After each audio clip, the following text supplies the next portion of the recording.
Okay, so earlier in the video, I had said that we're not going to worry about the 3 different types of cuts. What has happened though is we were doing our last drill, which if you've been following along, you saw the drills, and I kept getting Scott's hand with my counter. Kept getting his hand with my counter. So we went back and we looked at some video and we tried to see what was the root of that problem, why he was getting cut. And so we saw a couple things. The first thing was, remember we talked earlier on about in the box. So here's in the box. Maybe I'm a little high. Here's in the box. Okay, so again, your cuts want to be on the box, on the front surface of the box. That's where I want the cuts. Some people call it the frame. So you have a frame and you're going to cut the painting that's inside of the frame. Okay, now we also talked about this chamber here, and we talked about you don't want to bring the blade beyond the frame. Okay, so that was one of the things that Scotty was doing, was he was coming out here, he was cutting his one, and because he was thinking about foot movement and countering and checking and all that type of stuff, that the hand would get here and it would lag here for just a second and then it would come back. Well, this cut, a one has to come like this. It doesn't even go below the chamber because I'm not cutting down here. That's wasted movement if I bring the blade down here. I want to cut this guy's throat or I want to cut his hand, but once I get that hand, it's got to come back. So what was the root of that? Well, we started looking at Scott's hand. And one of the things we noticed with his hand was when he was in his chamber, he wasn't at a 90 degree. He had slipped somehow into kind of a saber grip, where the thumb is resting on top of, or just slightly behind even the guard.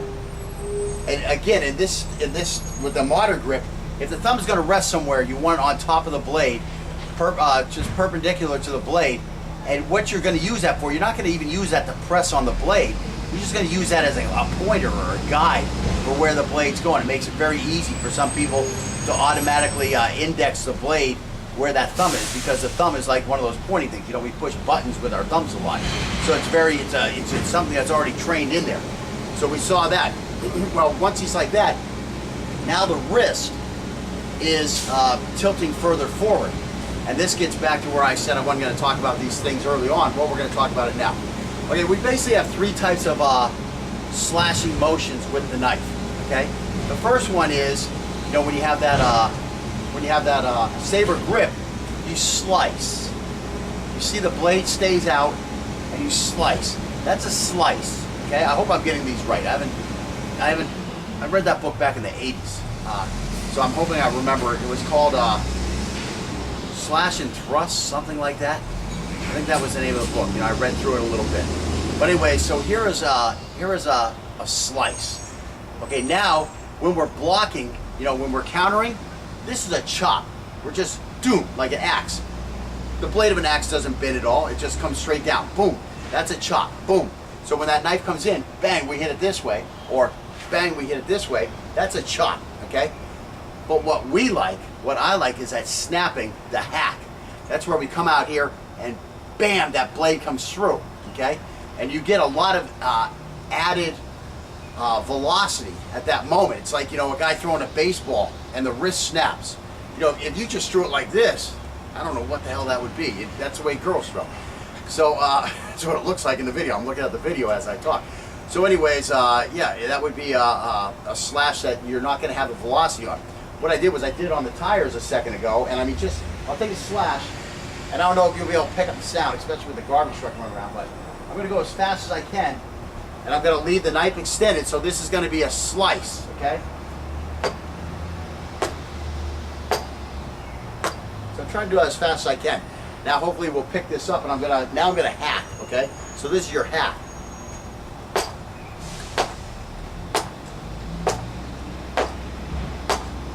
To me, I can pick up a louder sound when I'm hacking, and that's a result of the higher velocity. I'm not just the velocity of my arm.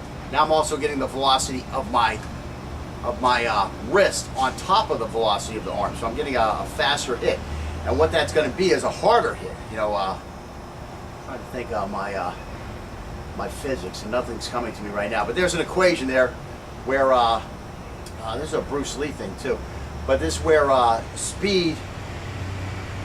In the equation, speed times mass is something, but the speed winds up being like a power instead of just a multiplier, if I recall. I don't remember the exact map. But anyways, if you have more speed, you're going to have more, I think it's momentum, right? You're going to have momentum.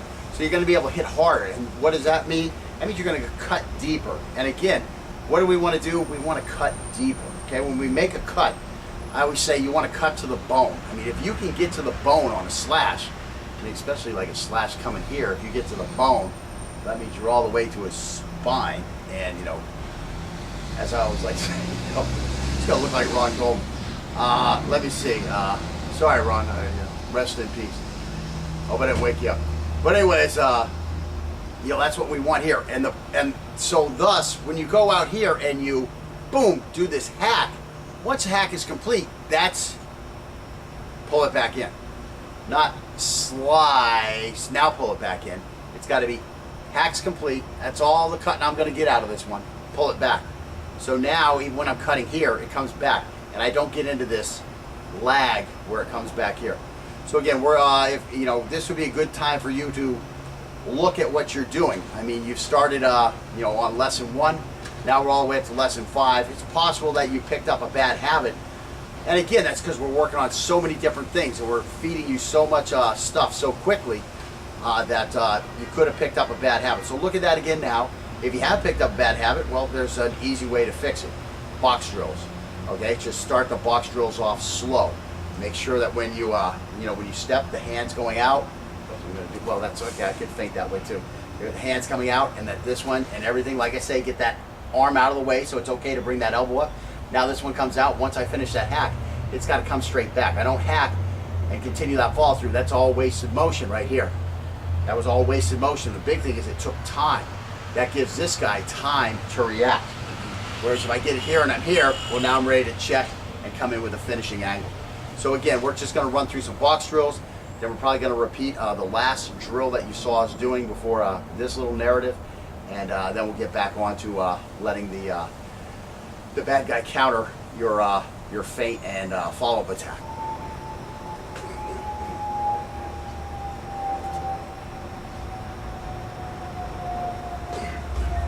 Now I do have a lot of targets over here. Scott was mentioning to me that he sometimes has problems finding targets over here. So first I was doing, come with this slash. Well, I've got a break drill here. I could come here and hack this real quick. Then I could come in here with a stab. This, of course, is going to lower this arm a little bit. Now I can come back over here. That's going to pin him up here. Now I got to check here. He's going nowhere. And now I come up here real quick. Or again, I come with this deuce. And then just come right here with the angle 3 thrust. And then come up here to the neck. And then, you know, depending on where his arm is at that point, maybe he gives me the roll and cut here. Or he gets his hand back up here. And I got to come back down here. 1, 2, until he lowers the hand. And then I can roll and finish that with that slash, that reverse 4 slash.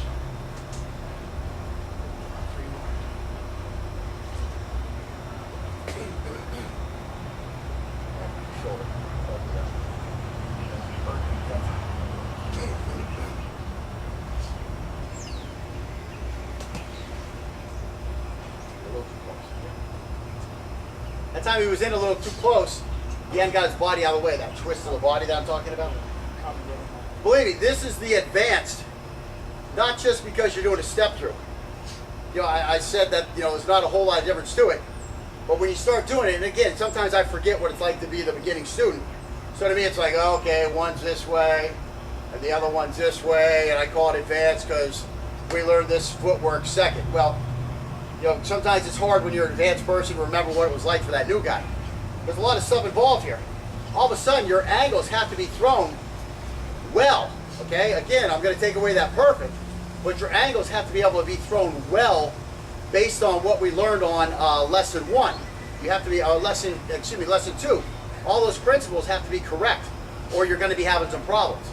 The other thing is, you know, this turning to the side, keeping the fighting center on the center line, and keeping the opponent's fighting center off of the center line is critical also. I mean, this is stuff that's into play.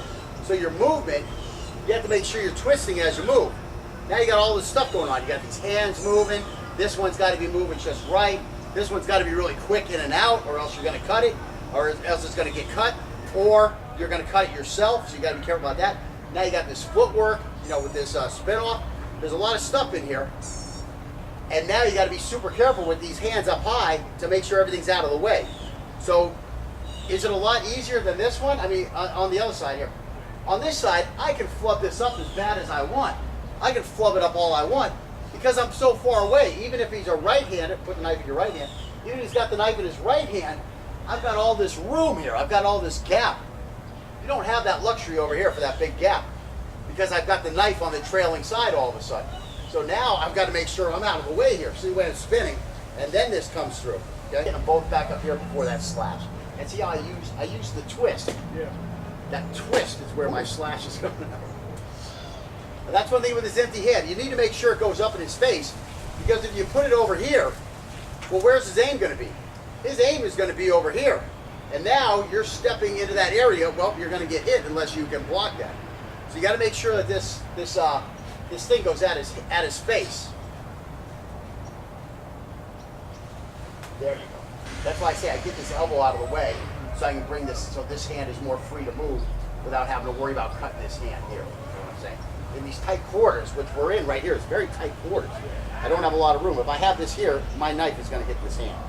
So it's got to be out of the way.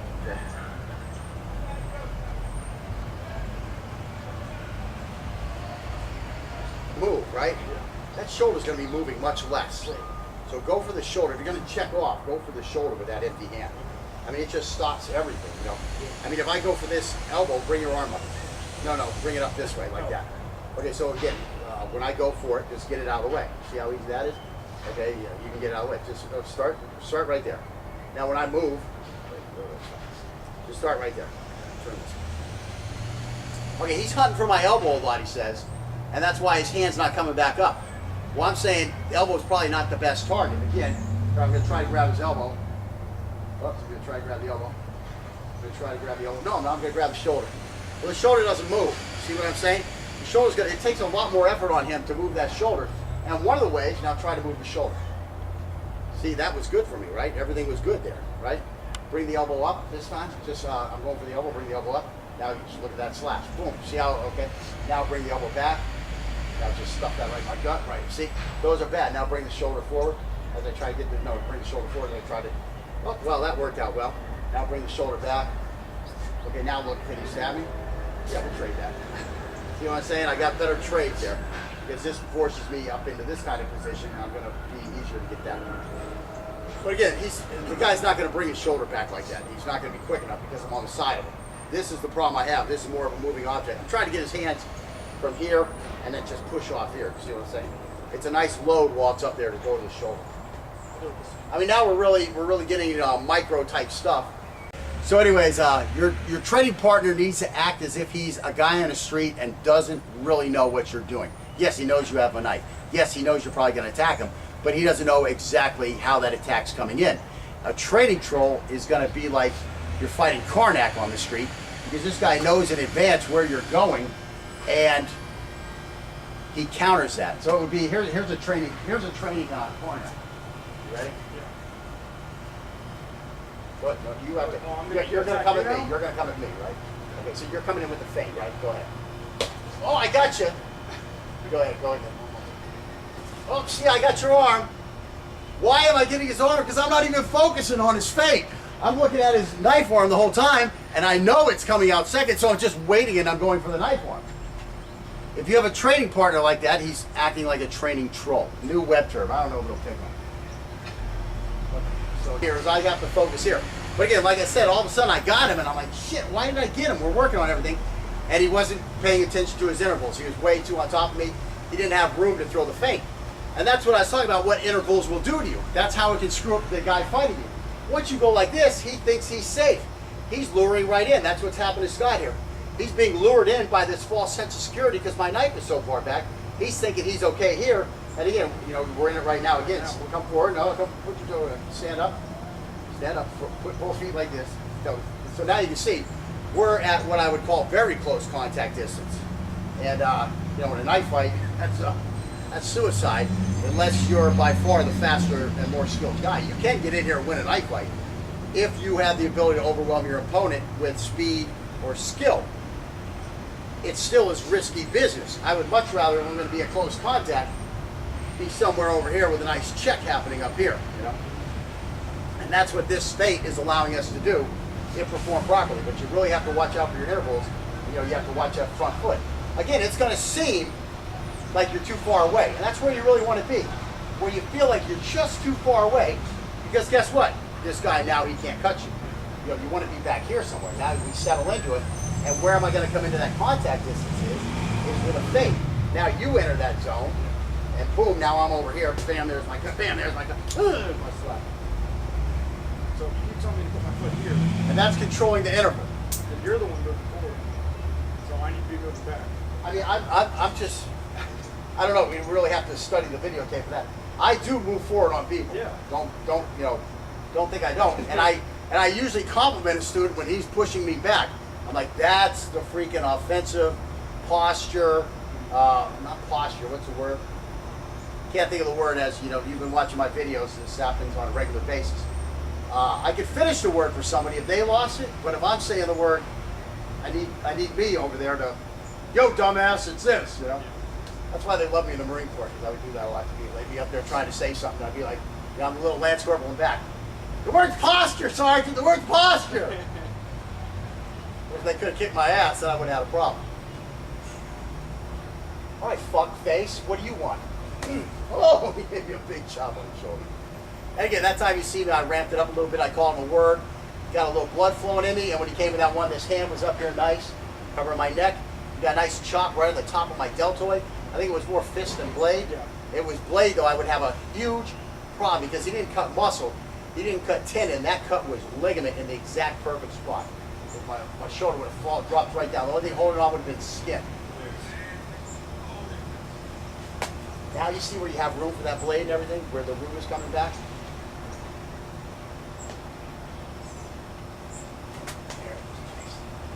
So you can see how critical each little thing is. You know, he can get everything right, but if the interval's not right, he's walking right into my blade. It's a big problem. Now again, the more skilled you are, you know, here I'm going to try one here. And so here I am here. Because I'm moving quick and everything's moving the right way, I can get away with that. That's a scramble. It becomes more like a scramble, but again, you can control scrambles to where they're not a scramble for you, it's a scramble for the other guy. You can see him, all of a sudden, he's like this. I probably look the same, but I was doing what I wanted to do. So, again, that's a skill level thing there. Okay, let's give about 5 more. Nice. Now see how you get me right that shoulder the way I was getting you? That's because your interval is right. Yeah.